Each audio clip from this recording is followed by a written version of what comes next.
Hello, today I'm going to be talking about building English fluency.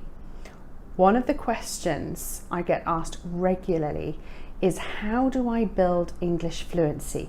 How do I help my child, my family member, become more like a native English speaker? There's a simple answer, and of course there's a very complicated answer. The simple answer is practice, practice, practice. I'm going to give you some tips now about how you can help build English fluency. Follow these tips and that will really help you on your way to becoming a more fluent English speaker. First of all, please remember, native English speakers aren't perfect. We make mistakes. We all make mistakes. Sometimes we can't think of the right word. Sometimes our intonation is a little wrong. Sometimes our grammar is incorrect. That's normal.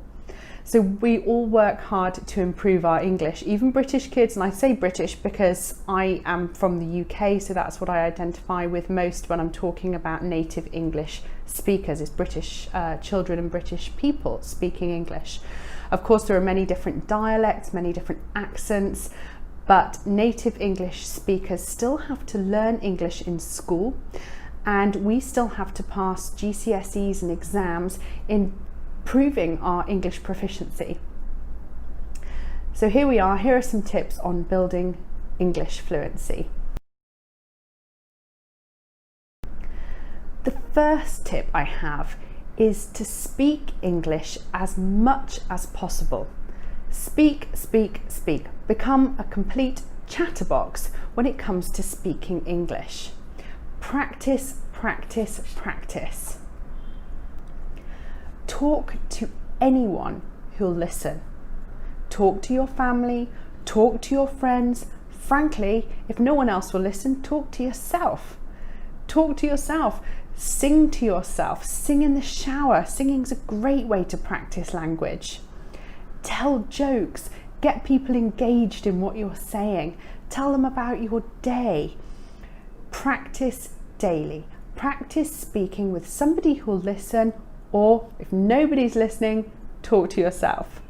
Have a go at recording your voice. Record what you're saying and play it back to yourself.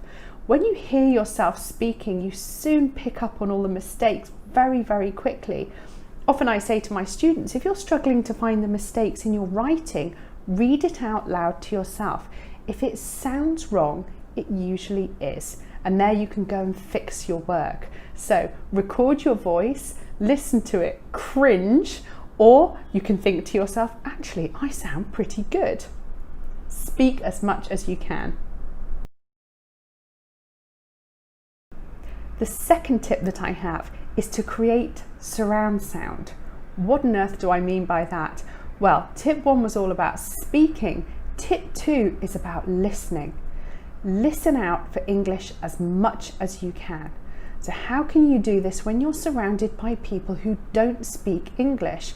That's tricky. So you need to put yourself in an environment where you can learn and listen to as much English as possible. You can listen to native English speakers. Of course, you can attend an English class if that helps. Listen to audiobooks. Listen to audiobooks and flick through. If you've got a hard copy of the book at the same time, then you can hear it and read it together. Watch English TV. If you're a kid, watch kids' TV in English. I know people roll their eyes at the idea of Peppa Pig, but you know what? Peppa Pig has some great vocabulary. My kids watch Peppa Pig and they come out with some words that I would never expect children of their age to know. Actually, Peppa Pig is pretty good. If you are really struggling with language and you're very new to English, you can always watch Peppa Pig in English, but with subtitles in your own language.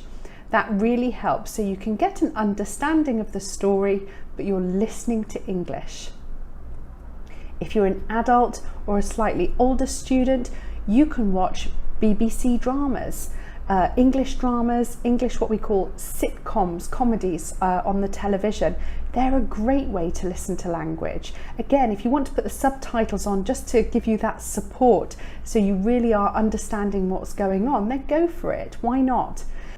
By watching English TV, you do get a huge variety in terms of exposure to vocabulary, to accent, to dialect, and it really broadens your horizons when you're building English fluency. It's also great to hear people's intonation, so you can hear how a phrase should really be said when spoken properly. Podcasts do allow you to follow the subject that you are interested in or the topic you're interested in, but also to hear very carefully the language used by native English speakers. This in turn will boost your English fluency. Another thing you can do is sing. Learning the words to songs, sometimes it's a bit tricky, but learning the words to songs really focuses you. And if it's a song you love, then that's great because it does actually boost your vocabulary, your intonation at times, and maybe your vocal range, who knows. The final tip that I have under creating surround sound is listening to the news, watching the news. That's a great way to build English fluency. Again, you are exposed to a huge range of accents, dialects, vocal ranges, male, female voices, but it really gives you an idea of how English is spoken, and the news is read so that people understand. So hopefully, by listening and watching the news, you will get a great boost in your English fluency. The third tip I have in building English fluency is to create good or strong reading habits. Read, read, read. Reading 10 or 15 minutes a day can really help to boost English fluency, mainly because we are exposing ourselves to huge amounts of vocabulary.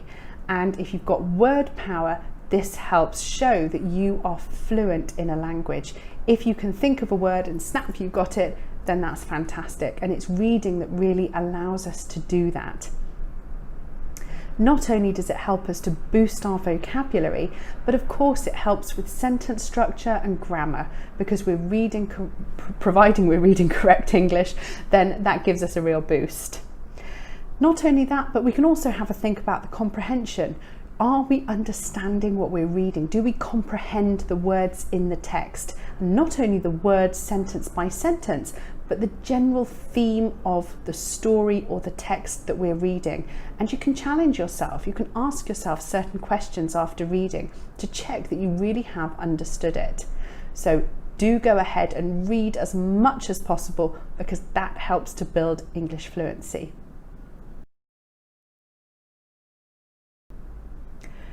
The final element I have in terms of building English fluency is to write. Again, practice, practice, practice. You might think, what on earth can I write? But there's so many things you can do to practice your writing.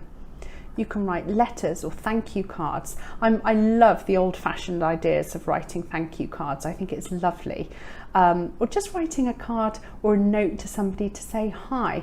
We're all obsessed with being on our phones and typing out text using emojis, but how about, even if we're sending a message on our phones, to type it out properly and make sure that our sentences make sense, that we're not abbreviating, that we're not using jargon, but that we're using clear and concise English to write our messages. You could also write a daily diary, and this works for children all the way through to adults and elderly people. Have a go at writing a diary. It doesn't have to be long, it doesn't have to be complicated, but a short paragraph or a page of text would be a great way to express what you're thinking and feeling, and write it down in correct sentences. Read it back to yourself. Go back to the first point about speaking and speaking and speaking. Read it out. How does it sound? Does it make sense? You could write your to-do lists. Write them in English. Why not? Have a checklist. I know I have a checklist every day, and most of the time it's scribble, and sometimes I think I want to improve my handwriting. So I think, why am I writing in scrawl and scribble? Take your time, write it nicely, and then you can read through it and practice. So of course, as I said before, you can attend English classes if you want to build fluency in English, but just doing that once a week Okay, that will give you the skills you need to know to pass an English test, to pass a spelling test, to learn your phonics or learn how to read. But really, if you want to build English fluency, you need to surround yourself with as much English as possible. And it's out there if you look for it. I gave tips on perhaps talking to yourself, singing in the shower, watching TV, all those odd things that perhaps you hadn't thought of, but they do work.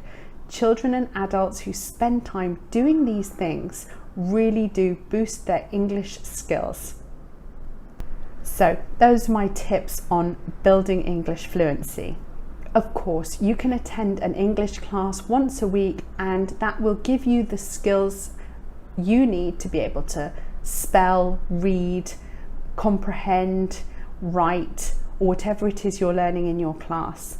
But it doesn't help with the all-round building of English fluency, and that's what it's all about.